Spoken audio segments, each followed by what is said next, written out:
ये भी कोशिश कर रहा है कि कोई एक ऐसा उम्मीदवार आ जाए जो मोदी और शाह की पसंद नहीं हो और उसको हम समर्थन कर दें और उसके बाद हल्ला करें कि विपक्ष ने अपनी जिम्मेदारी का निर्वाह किया और ये देखते हुए कि हमारी मेजॉरिटी नहीं है, हमने यूनानिमस कैंडिडेट को चुना है ताकि डेमोक्रेसी की रक्षा करेंगे आने वाले दिनों में, क्योंकि वो राज्यसभा के सभापति भी होंगे। तो सदन चलाने में वो निरपेक्ष रहेंगे, एकांगी वो सदन नहीं चलाएंगे, अनबायस्ड रहेंगे, वो बायस नहीं होंगे। ये सब एक जो बौद्धिक विमर्श है उसको मैदान में उतारा जा सकता है कि हमने इसलिए समर्थन किया है। डेमोक्रेसी की मर्यादा को ध्यान में रखते हुए हमने समर्थन किया कि नहीं, हम एक यूनानिमस कैंडिडेट देते हैं उपराष्ट्रपति, कॉन्स्टिट्यूशनल पोस्ट है, वो किसी पार्टी का नहीं है और इसलिए हमने समर्थन किया है। अच्छी बात है, ये भी आप चला सकते हैं, चलाइए। सच्चाई ये होगी कि अपोजिशन के पास आंकड़े नहीं है जो उनको उपराष्ट्रपति की कुर्सी दिला दे। आंकड़े एनडीए के फेवर में है। ऐसी परिस्थिति में चलो अब क्या करेंगे, भागते भूत की लगोटी सही तो सरकार की किरकिरी करा देते हैं, सरकार का मखौल उड़ाते हैं। तो उन्हीं के पासे से जिनको उन्होंने इस्तीफा देने पर मजबूर किया, उन्हीं को हम कैंडिडेट बनवा देते हैं। होगा ऐसा कुछ भी नहीं। धनखड़ साहब को पता है कि हम नहीं जीतेंगे, इससे किरकिरी होगी, हमारी बद पिटेगी।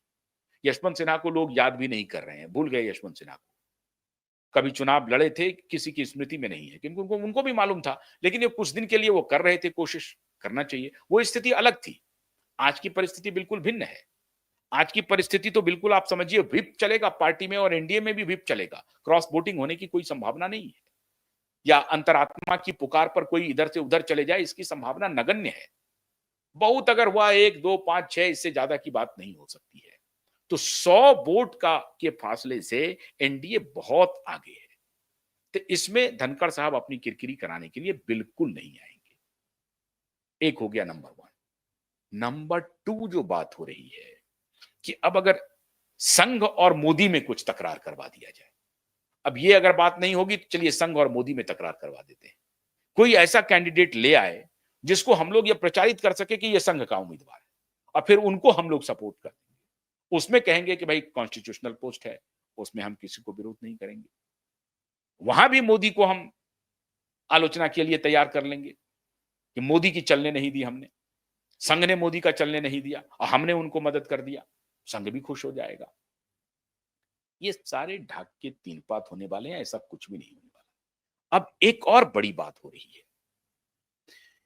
आरएसएस की एक इमरजेंसी मीटिंग हो रही है दिल्ली में 19 और 20 अगस्त को ही। इस राष्ट्रपति के उपराष्ट्रपति का नाम क्या होगा नहीं होगा इस पे सहमति बन गई होगी, जिसके लिए अब प्रधानमंत्री और नड्डा जी को जो जिम्मेदारी दी गई है उन तक ये संदेश पहुंच गया होगा, कल पता चल जाएगा। लेकिन उसके एक दिन के बाद ही संघ की इमरजेंसी बैठक हो रही है और उस पर यह कहा गया कि अमेरिका की जो 50% की टैरिफ है, ट्रंप टैरिफ जिसको आप कह रहे हैं, उसके खिलाफ जो वातावरण बना है या उसको लेकर के जो एक देश में भर में एक वातावरण बना है और एक नेगेटिव वातावरण है कि क्या होगा, इकोनॉमी का क्या होगा, कैसे होगा, इसको लेकर के संघ ने एक आपात बैठक बुलाई है। बड़ा मखौल उड़ रहा है सोशल मीडिया पे। ठकुर सुहाती करने वाले या उनको जो सैडिस्टिक प्लेजर लेने वाले लोग हैं वो कह रहे हैं कि संघ क्या करेगा, संघ की क्या हैसियत है ट्रंप को आंख दिखाने की, क्या करेगा ट्रंप? नहीं, संघ अपनी सरकार को कुछ नहीं कह सकता, संघ ट्रंप को क्या कहेगा? संघ तो अपने महाराष्ट्र में कुछ नहीं करवा पा रहा है, नागपुर में कुछ कराने की स्थिति में नहीं है। संघ क्या करेगा? क्या बैठक कर रहा है? संघ की इमरजेंसी बैठक जो हो रही है मित्रों, जिसकी शंका मुझे बहुत पहले से थी और हमें मालूम था कि ट्रंप के इस टैरिफ वॉर में अगर कोई एक संगठन मोदी को उबार सकता है तो वो संगठन है संघ। और लाल किले के प्राचीर से मोदी ने इसकी झलक भी दे दी। संघ की जो प्रशंसा की वो नहीं, उसके बियॉन्ड में बात कर रहा हूं। लाल किले की प्राचीर से 1 घंटा 45-44 मिनट तक बोलने का कीर्तिमान बना दिया मोदी ने। कम से कम अपने ही भाषण में 12 साल में पहली बार बोला उन्होंने, इतना लंबा भाषण दिया। मोदी ने स्वावलंबन, स्वदेशी, आत्मनिर्भरता, इन सारे शब्दों को अपनी डिक्शनरी में बल देना शुरू कर दिया। पहले भी देते थे, लेकिन अब ज़्यादा बल देना शुरू कर दिया है। अब ये स्वावलंबन, आत्मनिर्भरता, स्वदेशी, इन शब्दों को प्रचारित कौन करेगा? सरकार की मशीनरी तो करती है, सरकार की मशीनरी की एक सीमा होती है, वो फेल भी हो जाती है। जैसे कि अन्य जो उनकी नीतियाँ आई गई और फेल भी हुई। लेकिन एक मशीनरी है सरकार के पास जो समझिए उनका पालनहार है, और वो है संघ।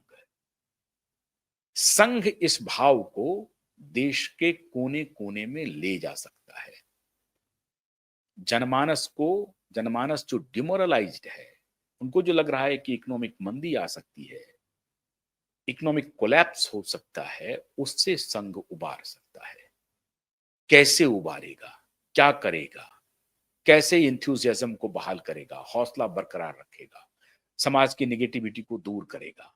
इस सब के लिए संघ की बड़ी भूमिका होगी, और इसलिए संघ की बैठक हो रही है।